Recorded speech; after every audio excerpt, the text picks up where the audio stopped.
নমস্কার, দেখছেন খবর বাংলা সংবাদ। খবরের ৭-৫ নিয়ে আপনাদের সাথে আমি সুকন্যা। বৃষ্টির মধ্যে বিদ্যুৎপৃষ্ট হয়ে মৃত্যু এক কলেজ ছাত্রী। বৃহস্পতিবার রাতে ঘটনাটি ঘটে শালকিয়ার তাঁতিপাড়া এলাকায়।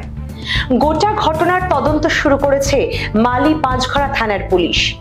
রাত ৯টা নাগাদ শালকিয়ার বাঁধাঘাট মোড়ের কাছে তাঁতিপাড়ায় পূরবী দাস নামে বছর ২২-এর এক তরুণী তার বোনের সঙ্গে জন্মদিনের অনুষ্ঠানে যাচ্ছিল। বাড়ি থেকে কিছুটা দূরে তার বাবার দোকান।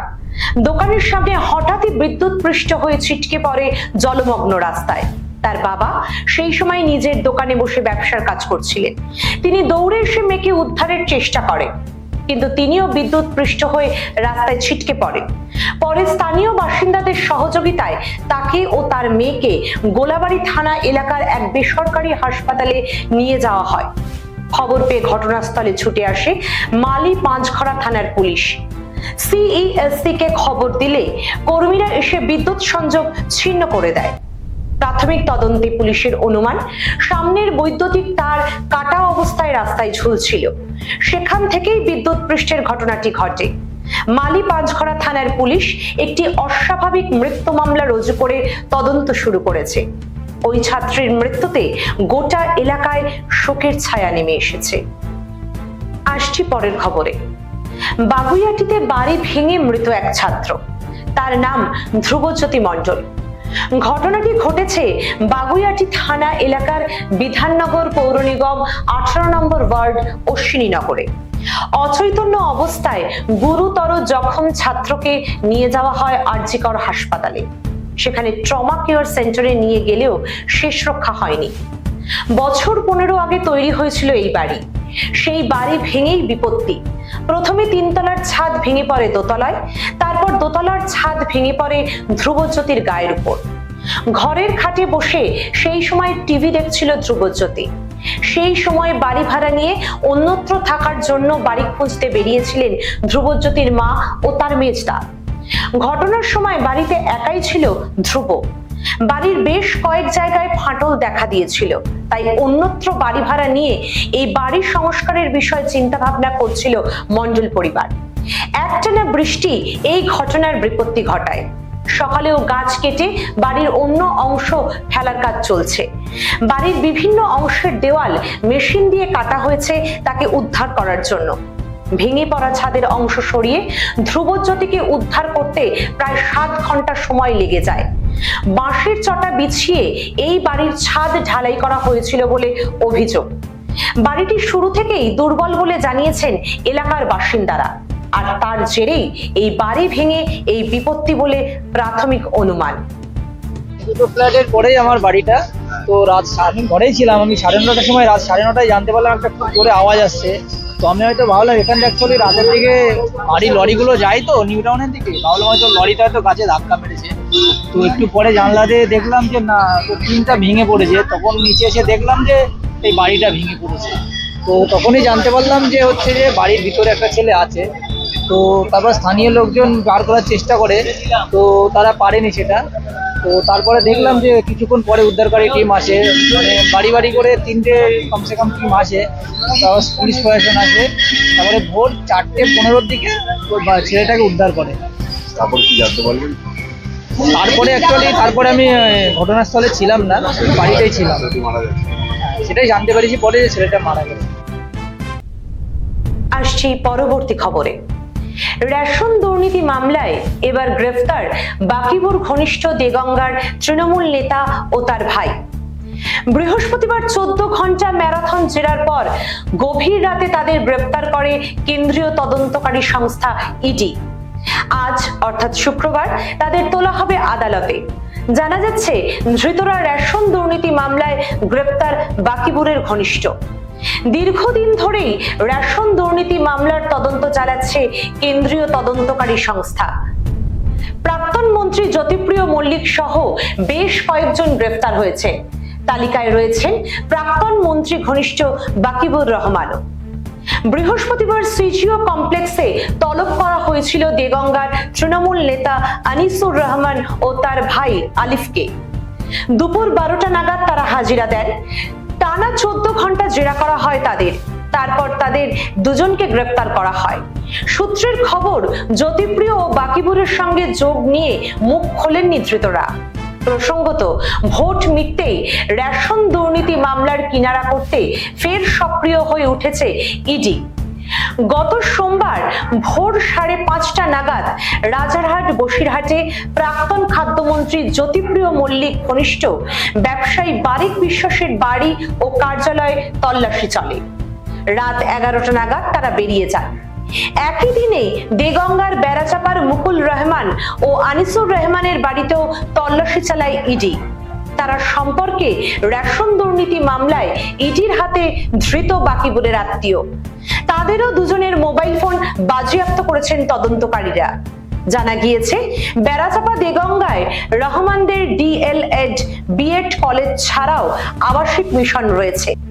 সেসবের আয়ের উৎস কি তা জানতে চেয়েছেন তদন্তকারীরা। এবার গ্রেপ্তার সেই আনিসুর সহ 2। আসছি পরবর্তী খবরে। দ্রব্যমূল্য বৃদ্ধির প্রতিবাদে বিধানসভায় মুলতবি প্রস্তাব বিজেপির। পরে কক্ষ ত্যাগ করে বিক্ষোভ বিধায়কদের। দ্রব্যমূল্য বৃদ্ধি নিয়ে বিধানসভার গেটের বাইরে বিক্ষোভ দেখালেন বিরোধী দলনেতা শুভেন্দু অধিকারী সহ অন্য বিজেপি বিধায়কেরা। আলুর প্যাকেট এবং থার্মোকলের থালার উপরে লেখা স্লোগান তুলে ধরে বিক্ষোভ দেখাতে থাকেন তারা। বিধায়কেরা স্লোগান দেন, এত দাম খাবো কি, মমতা যাবে কি। বিভিন্ন সবজির দাম নামতার আকারে লিখে প্রতিবাদ জানান পদ্ম বিধায়কেরা। পাল্টা মোদি হটাও দেশ বাঁচাও স্লোগান দেন তৃণমূল বিধায়কেরা। রাজ্যে নিত্য প্রয়োজনীয় জিনিসের মূল্য বৃদ্ধির বিরুদ্ধে প্রতিবাদ জানিয়ে এবং সে বিষয়ে আলোচনা চেয়ে শুক্রবার বিধানসভায় মুলতবি প্রস্তাব এনেছিল বিজেপি। আলোচনায় অংশ নিয়েও পরে বিধানসভা থেকে ওয়াকআউট করেন বিজেপি বিধায়কেরা। বিজেপি বিধায়কদের এই আচরণকে অনভিপ্রেত বলে জানিয়েছেন বিধানসভার স্পিকার বিমান বন্দ্যোপাধ্যায়। বিধানসভার চলতি অধিবেশনে একাধিকবার বিজেপির তরফে অভিযোগ তোলা হয়েছে যে বিভিন্ন জরুরি বিষয় মুলতবি প্রস্তাব আনা হলেও সে বিষয়ে আলোচনার সুযোগ দেওয়া হয় না। স্পিকারের বিরুদ্ধে পক্ষপাতমূলক আচরণের অভিযোগও তোলা হয়। এত দাম খাবো কি, এত দাম খাবো কি, এত দাম খাবো কি, এত দাম খাবো কি, এত দাম খাবো কি, এত দাম খাবো কি। তাদের যে অত্যাচার আজকে সম্প্রচার করা হচ্ছে না একমাত্র কারণ যাতে আপনারা দেখতে না পারেন, জানতে না পারেন যে আমরা কি লড়াইটা করছি। আজকে প্রশ্ন করলে তারা আমাদের হেটা করে, হ্যাঁ হ্যাঁ এই প্রশ্ন কেন করছে, প্রশ্ন করতে পারবো না আমরা, প্রশ্ন করলেই হেটা করবে। আর আজকে নয়, আজকে প্রথমবার নয়, আমাদের প্রেস কনফারেন্স বন্ধ করে দিয়েছেন স্পিকার মহোদয়, বলেছেন প্রেস কনফারেন্স নিয়ে কথা বলতে গেলে পারমিশন দিতে হবে, তাই রাস্তায় এসে আন্দোলন করতে হচ্ছে। আর তার সেটা তো অ্যালাউ করছে না, পায়ের ওপর দিয়ে গাড়ি চালিয়ে দিচ্ছে। সেদিন তো একজন সংবাদ মাধ্যমের বন্ধুকে পায়ের ওপর গাড়ি চালিয়ে দিচ্ছে, আজকেও শুনলাম যে টেবিলগুলো ফেলে দিয়ে গাড়ি চালিয়ে দিয়েছে। কিন্তু আপনি কি ভাবছেন আমরা কি এতটাই নরম যে আপনি গাড়ি চালিয়ে দেবেন, আপনি প্রেস কনফারেন্স রুমে আমাদের কথা বলতে দেবেন না, আপনি মাইক বন্ধ করে দেবেন, আর আমরা দমে যাব? ভুল ভাবছেন। আমরা বাংলার মানুষের পাশে আছি, থাকবো। 26-এ মোদী সরকার আসুক, 10 টাকা করেই আলু বিক্রি করবো।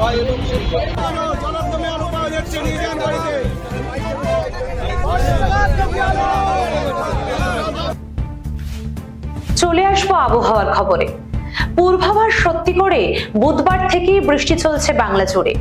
শুক্রবারও দিনভর বৃষ্টি চলছে জেলায় জেলায়। সকলেরই প্রশ্ন, কবে দেখা মিলবে রোদের?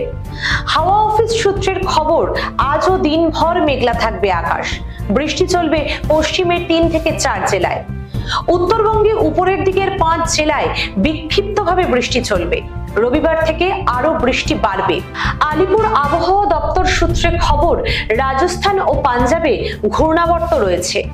উত্তরপ্রদেশ এবং বিহার থেকে 2টি অক্ষরেখা রয়েছে পশ্চিমবঙ্গের ঘূর্ণাবর্ত পর্যন্ত। এদিকে দক্ষিণ পশ্চিম মৌসুমী অক্ষরেখা বাংলার উপর দিয়ে বঙ্গোপসাগর পর্যন্ত বিস্তৃত হয়েছে। মৌসুমী অক্ষরেখা কলকাতার উপর দিয়ে পূর্ব ও দক্ষিণ পূর্ব দিকে এগিয়ে উত্তর পূর্ব বঙ্গোপসাগর পর্যন্ত বিস্তৃত। এর প্রভাবে শুক্রবার ভারী বৃষ্টির সম্ভাবনা পুরুলিয়া, পশ্চিম বর্ধমান, মুর্শিদাবাদ ও বীরভূম জেলায়। কলকাতা সহ দক্ষিণবঙ্গের সব জেলায় হালকা থেকে মাঝারি বৃষ্টির সম্ভাবনা। কলকাতায় বজ্র বিদ্যুৎ সহ হালকা ও মাঝারি বৃষ্টি চলবে। বৃষ্টি হওয়ার দিন ও রাতের তাপমাত্রা স্বাভাবিকের চেয়ে নিচে থাকবে। শুক্রবার ভারী বৃষ্টি হবে পার্বত্য এলাকায়। আলিপুরদুয়ার, জলপাইগুড়ি, দার্জিলিং ও কালিম্পংয়ে বিক্ষিপ্তভাবে ভারী বৃষ্টির সম্ভাবনা। বজ্র বিদ্যুৎ সহ বৃষ্টি হবে উত্তর দিনাজপুর, দার্জিলিং, কালিম্পং, জলপাইগুড়ি, আলিপুরদুয়ার জেলায়। শনিবার বিক্ষিপ্ত বৃষ্টির সম্ভাবনা। রবিবার থেকে ফের বাড়বে বৃষ্টি। আগামী 48 ঘন্টায় প্রবল বৃষ্টির সম্ভাবনা বিহার, ঝাড়খণ্ড, মধ্যপ্রদেশ, গুজরাট, তামিলনাড়ু, পন্ডিচেরি, কেরালা, মাহে, কর্ণাটক এবং মধ্য মহারাষ্ট্রে। ভারী থেকে অতি ভারী বৃষ্টি হবে কোঙ্কণ, গোয়া, গুজরাট, মধ্যপ্রদেশ, ছত্তিশগড়, বিদর্ভ, উত্তরাখণ্ড, হরিয়ানা, চণ্ডীগড়, পাঞ্জাব, উত্তরপ্রদেশ, জম্মু কাশ্মীর, হিমাচল প্রদেশ, মণিপুর, মিজোরাম, ত্রিপুরা এবং ওড়িশাতে।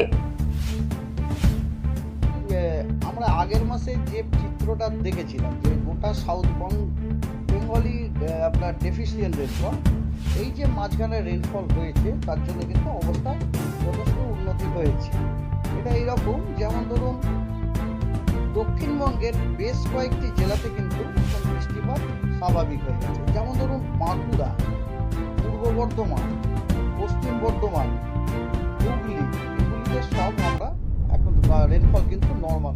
খবরের সাতপাঁচ আজকের মতো এখানেই শেষ করলাম। আরো বিভিন্ন খবরের জন্য চোখ রাখুন খবর বাংলা সংবাদের ফেসবুক পেজ এবং ইউটিউব চ্যানেলে। এছাড়াও আমাদের ওয়েবসাইট www.খবরবাংলাসংবাদ.in এর পর্দায়। খবর বাংলা সংবাদ, খবরের সাথে থাকুন সর্বদা আপডেটেড।